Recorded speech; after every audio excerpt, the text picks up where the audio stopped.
people her entire life. If you're one of our service members, our veterans, our military families, who is going to value your service and sacrifice? Is it Donald Trump who has called those who gave their lives for our country suckers and losers? Or is it Kamala Harris, who I guarantee you will honor your commitment to the ideals we all share with every fiber in her being? And if you are a mother who has lost sleep worrying if your son could be the victim of a nightmare traffic stop gone bad, if you've ever been out there marching and weeping for justice, who do you think is going to have your back?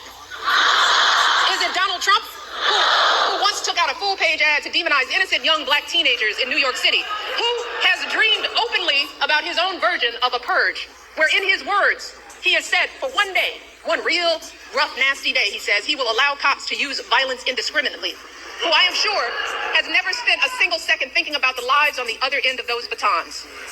Or is it Kamala Harris, who understands the anguish in these interactions and has the experience that shows us that, yes, it is possible to keep our community safe and keep innocent people out of harm's way? And finally, y'all, who could possibly think that this man would care more about our men and boys more than Kamala Harris?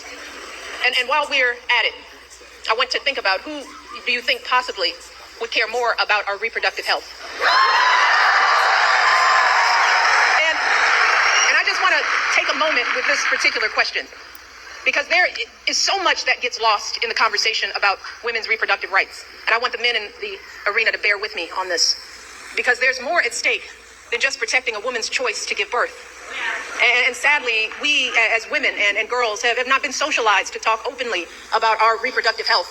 We've been taught instead to feel shame and to hide how our bodies work. Some young girls in her puberty not knowing what to expect.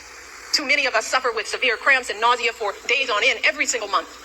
And then on the other end of the reproductive timeline, too many women my age have no idea what's going on with our bodies as we battle through menopause and debilitating hot flashes and depression.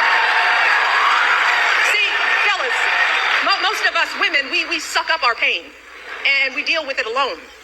We don't share our experiences with anyone, not with our partners, or our friends, or even our doctors. Look, a woman's body is complicated business, y'all. Yes, it brings life, and that's a beautiful thing. But even when we are not bearing children, there is so much that can go wrong at any moment. Every woman here knows what I'm talking about. An unexpected lump, an abnormal pap smear or mammogram, an infection, a blockage, all of which could be early signs of a variety of life-threatening cancers. And in those terrifying moments when something goes wrong, y'all, which will happen at some point to the vast majority of women in this country, let me tell you, it feels like the floor falls out from under us. In those moments, all we have to rely on is our medical system. In those dark moments, all we have to rely on is our faith in a higher power and the experience of doctors to get us the care we need in a timely manner. And look, I don't expect any man to fully grasp how vulnerable this makes us feel, to understand the complexities of our reproductive health experiences. In all honesty, most of us as women don't fully understand the breadth and depth of our own reproductive lives, you know? And that's because our experiences are often neglected by science. There's a huge disparity in research funding for women's health. And if you happen to look like me and report pain, you're more likely to be ignored, even by your own doctors, studies show. So let me take a minute to help folks, especially the men in our lives, to get a better sense of what could happen if we keep dismantling parts of our reproductive care system piece by piece, as Trump intends to do. I want folks to understand the chilling effect, not just on critical abortion care, but on the entirety of women's health. All of it. There are good reasons why so many women and physicians are horrified by what's happened since Donald Trump's justices overturned Roe v. Wade. We're seeing women scrambling across state lines to get the care they need. Just this week, a major medical journal reported that after Roe was overturned, infant mortality in this country rose, in large part because women are being forced to carry fetuses that won't survive to term. One woman spent 22 days in jail on murder charges after she miscarried in her own bathroom. We are seeing doctors unsure if they can treat ectopic pregnancies. Doctors being told they can't treat a woman until she becomes so close to death that only a life of the mother exception will allow them to act. So just imagine the profound effects for all of us if Donald Trump wins this election. In states that are already putting abortion bans into effect, his FDA could further outlaw patchwork systems of telehealth appointments and mail order pills. thereby eliminating the last remaining protections for women in those states. He could take actions that effectively ban abortion nationwide, which would put all of us in danger, no matter what state we live in. We will see more doctors hesitating or shying away from providing life-saving treatments because they are worried about being arrested. More medical students reconsidering even pursuing women's health at all. More OB/GYN clinics without enough doctors to meet demand, closing their doors, leaving untold numbers of women in communities throughout this country without a place to go for basic gynecological care, which in turn will leave millions of us at risk of undiagnosed medical issues like cervical and uterine cancers. This is real. So do you think Donald Trump is thinking about the consequences for the millions of women who will be living in medical deserts? Does anyone think he has the emotional maturity and foresight to come up with a plan to protect us? Yo, we are teetering on the edge. Even before these state bans, America was already lagging behind every other wealthy nation on measures like maternal mortality and paid leave. So we could be right back to the days before Roe, which many young people here don't even remember. The days when abortion wasn't as safe as it is today. The days when the number of mothers of color dying in childbirth was 30 to 40% higher than when it was under Roe. So to the men who love us, let me just try to paint a picture of what it will feel like if America, the wealthiest nation on earth, keeps revoking basic care from its women, and how it will affect every single woman in your life. Your girlfriend could be the one in legal jeopardy if she needs a pill from out of state or overseas, or if she has to travel across state lines because the local clinic closed up. Your wife or mother could be the ones at higher risk of dying from undiagnosed cervical cancer because they have no access to regular gynecological care. Your daughter could be the one too terrified to call the doctor if she's bleeding during an unexpected pregnancy. Your niece could be the one miscarrying in her bathtub after the hospital turned her away.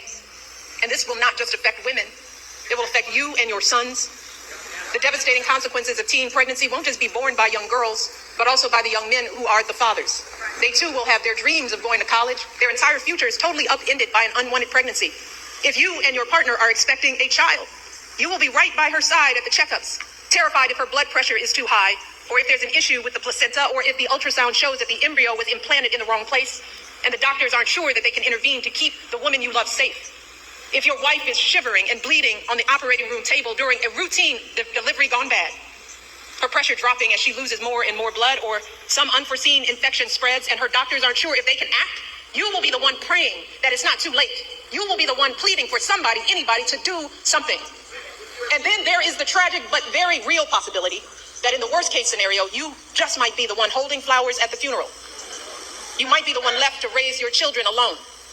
See, these are just some of the ways women die during childbirth. And I don't want to be a downer, y'all. But in many cases, there is no warning and things go bad very quickly. And when it happens, every second of hesitation or delay can lead to devastating outcomes. So I am asking y'all from the core of my being to take our lives seriously. Please, do not put our lives in the hands of politicians, mostly men, who have no clue or do not care about what we as women are going through, who don't fully grasp the broad-reaching health implications that their misguided policies will have on our health outcomes. The only people who have standing to make these decisions are women with the advice of their doctors. We are the ones with the knowledge and experience to know what we need. So please, do not hand our fates over to the likes of Trump, who knows nothing about us, who has shown deep contempt for us. Because a vote for him is a vote against us, against our health, against our worth. And let me tell you all, to think that the men that we love could be either unaware or indifferent to our plight is simply heartbreaking. It is a sad statement about our value as women in this world. It is both a setback in our quest for equity and a huge blow to our country's standing as a world leader on issues of women's health and gender equality. So fellas, before you cast your votes, ask yourselves, what side of history do you want to be on?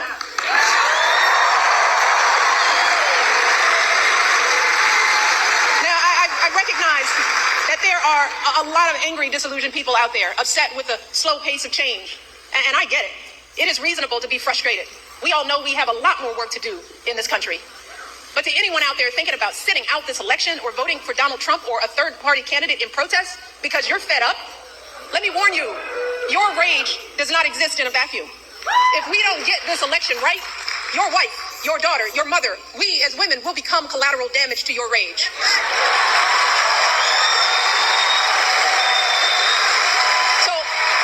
Are you as men prepared to look into the eyes of the women and children you love and tell them that you supported this assault on our safety? And to the women listening, we have every right to demand that the men in our lives do better by us. We have to use our voices to make these choices clear to the men that we love. Our lives are worth more than their anger and disappointment. And we are more than just baby-making vessels. And if you are a woman who lives in a household of men that don't listen to you or value your opinion, just remember that your vote is a private matter. Regardless of the political views of your partner, you get to choose. You get to use your judgment and cast your vote for yourself and the women in your life. Remember, women, standing up for what is best for us can make the difference in this election. So let us use our voices in these final days to make it plain to the men in our lives that we need to stand not with Trump, but with us. We need them to vote for the only candidate in this race who will protect our lives. We need them to vote for Kamala Harris. Kamala, she will fight to restore our reproductive freedoms and defend our health. Kamala will fight for our access to life-saving emergency care and maternal care in every state. Kamala will veto any abortion ban or bill that restricts access to contraception or IVF. Kamala will expand access to birth control and abortion pills. And she will do all of this not because she's a woman, but because she's a decent human being. She will do this because she cares about the lives of people other than herself. And that's really what this election is about, Michigan. This isn't just about what we have an obligation to say no to. It's about what we have the opportunity to say yes to. And we can elect someone who has the experience, the character, and the strength to look at all these challenges and still see a brighter day on the other side. Kamala Harris will see us, all of us. Kamala Harris will listen to us, all of us. She will protect our freedom. She'll stand up for all of our lives. She will have our backs for the folks trying to get ahead and those just trying to get by. And in doing so, she will usher in a new generation of American leadership and send the ugliness of Donald Trump and his politics back where it belongs, the past. But Michigan, she cannot do any of this alone. So I'm asking you one last time. Let us not just sit around and complain. Let's do something. If your brother or your son or boyfriend needs to hear your perspective, are you willing to talk to them? Are you willing to send a video of what I've just said? Are you willing to do something? If you have an aunt who's thinking about sitting this one out or voting for a third party, are you willing to have an uncomfortable conversation? Are you willing to do something? If you have an extra hour or extra weekend, are you willing to knock on doors and talk to your neighbors? Are you willing to do something? Look, Michigan, we've just got 10 more days to make it happen. 10 more days to wave goodbye to the incompetence and hatred and division. 10 more days to welcome in a leader with the character and the heart and the strength worthy of the office she seeks and worthy of the country that we all love. Michigan, let's give Kamala everything we've got. Can we get this done? Can we get this done, Michigan? We need you, every last one of you. Get this done. Get this done. And now, it is my pleasure to welcome to this stage the next president of the United States, Kamala